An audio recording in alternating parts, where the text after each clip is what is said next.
ॐ श्री पंचवदनायाञ्जनेयाय नमः। ॐ अस्य श्री पंचमुख हनुमन्मन्त्रस्य ब्रह्मा ऋषिः गायत्री छन्दः पंचमुख विराट हनुमान् देवता। ह्रीं बीजं श्री शक्तिः क्रौकिलकं क्रूकवचं क्रयस्त्राय फट् इति दिग्बन्धः। श्री गरुड उवाच अथ ध्यानं प्रवक्ष्यामि शृणु सर्वाङ्गसुन्दर यत्कृतं देवदेवेन ध्यानं हनूनतः प्रियम्। पञ्चवक्त्रं महाभीमं त्रिपञ्चनयनैर्युतं बाहुभिर्दशभिर्युक्तं सर्वकामार्थसिद्धिदम्। पूर्वं तु वानरवक्त्रं कोटिसूर्यसमप्रभम् दंष्ट्राकरालवदनं भ्रुकुटीकुटिलेक्षणम्। अस्यैव दक्षिणं वक्त्रं नरसिंहं महाद्भुतम् अत्युग्रतेजोवपुषं भीषणं भयनाशनम्। पश्चिमं गारुडं वक्त्रं वक्रतुण्डं महाबलं सर्वनागप्रशमनं विषभूतादिकृन्तनम्। उत्तरं सौकरं वक्त्रं कृष्णं दीप्तं नभोपमं पातालसिंहवेताल ज्वररोगादिकृन्तनम्। ऊर्ध्वहयाननं घोरं दानवान्तकरं परं येन वक्त्रेण विप्रेन्द तारकाख्यं महासुरम्। जघान शरणं तत्स्यात् सर्वशत्रुहरं परं ध्यात्वा पञ्चमुखं रुद्रं हनुमन्तं दयानिधिं। खड्गं त्रिशूलखड्वाङ्गं पाशमङ्कुशपर्वतं मुष्टिकौमुदीवृक्षं धारयन्तं कमण्डलुम्। भिन्दिपालं ध्यानमृदां दशभिर्मुनिपुङ्गवम् एतान्यायुधजालानि धारयन्त भजाम्यहम्। प्रेतासनोपविष्टं तं सर्वाभरणभूषितं दिव्यमाल्याम्बरधरं दिव्यगन्धानुलेपनं सर्वाश्चर्यमयं देवं हनुमद्विशतोमुखं पञ्चास्यमच्युतमनेकविचित्रवर्णवक्त्रं शशाङ्कशिखरं कपिराजवर्यं पीताम्बरादिमुकुटैरुपशोभिताङ्गं पिङ्गाक्षमाद्यमनिशं मनसा स्मरामि।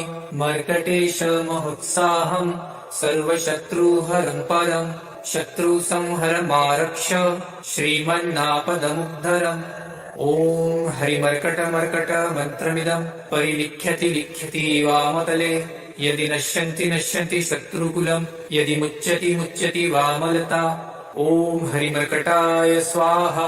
ॐ नमो भगवते पञ्चवदनाय पूर्वकपिमुखाय सकलशत्रुसंहारकाय स्वाहा।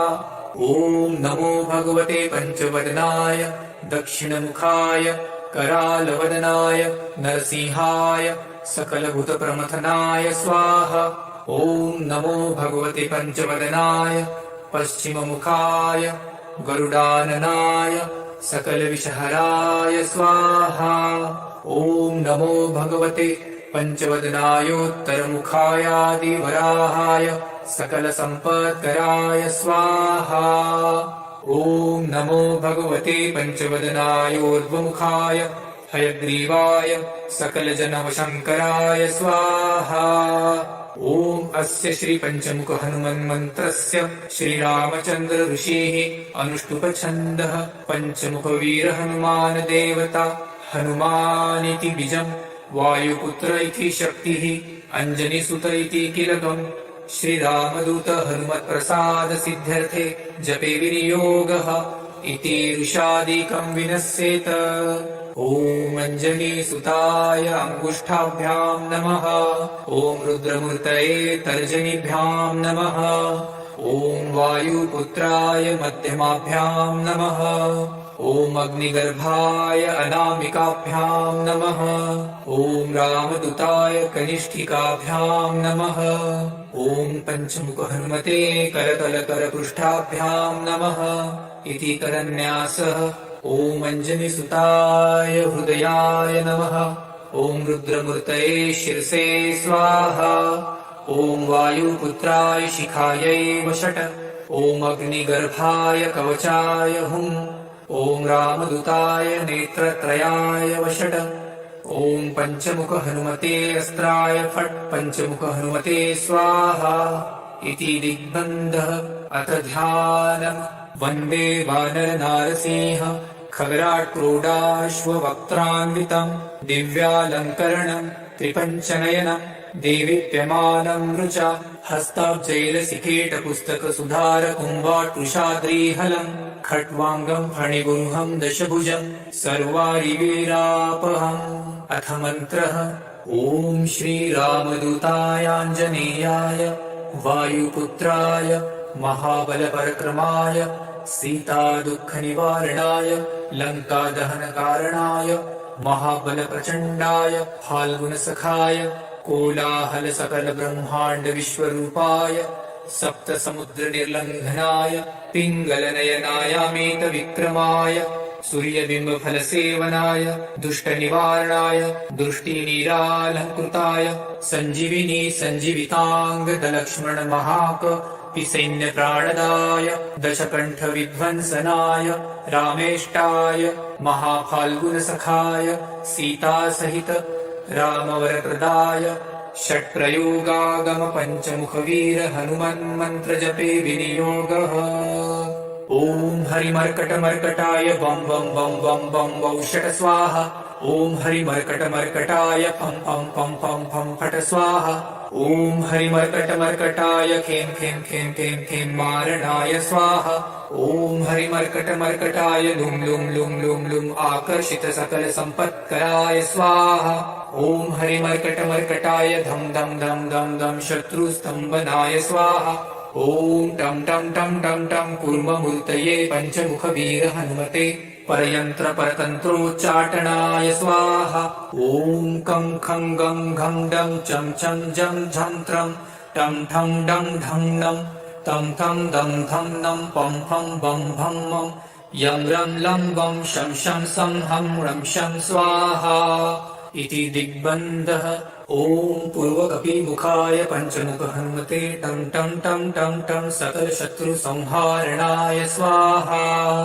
ॐ दक्षिणमुखाय पञ्चमुख हनुमते करालवदनाय नरसिंहाय ॐ ह्रां ह्रीं ह्रूं ह्रैं ह्रौं ह्रः सकलभूतप्रेतदमनाय स्वाहा। ॐ पश्चिममुखाय गरुडाननाय पञ्चमुख हनुमते मं मं मं मं मं सकलविषहराय स्वाहा।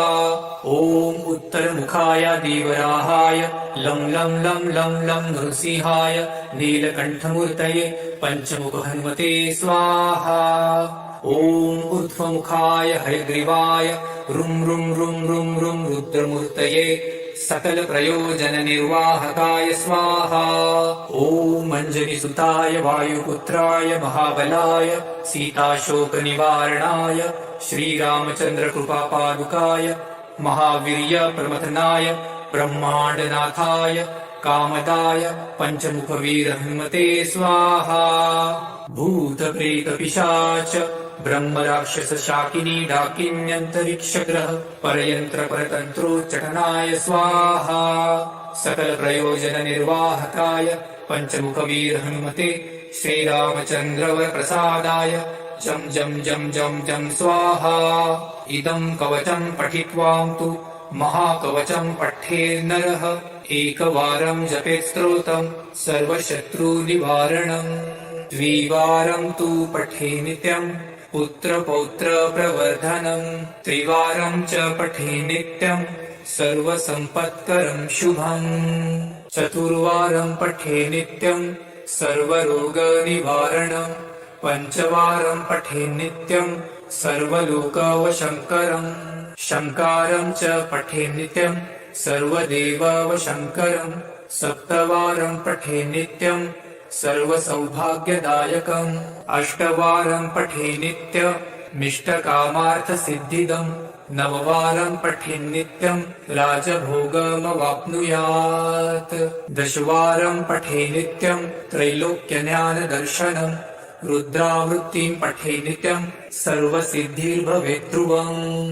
निर्बलो रोगयुक्तश्च महाव्याध्यादिपीडितः कवचस्मरणेनैव महा